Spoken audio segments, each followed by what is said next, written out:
পড়াতে হবে। Already late আছে। অলরেডি লেট, এখন আমার মারা ঘুমসি পড়াতে হবে। এত টেনশন হয়ে যাবে।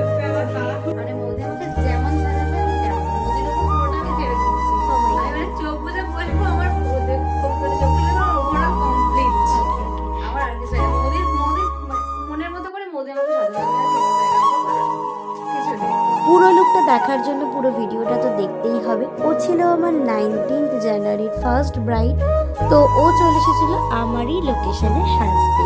আমি পরপর লুকটা ক্রিয়েট করে নিচ্ছিলাম, ভিডিওটা যতটা পেরেছি পসিবল হয়েছে নেওয়ার চেষ্টা করেছি। আর এই হচ্ছে ওর ফাইনাল লুক। আগেও তোমাদের সাথে শেয়ার করেছিলাম, এখনও তোমাদের সাথে শেয়ার করলাম। কেমন লাগছে তোমরা কিন্তু অবশ্যই জানিও।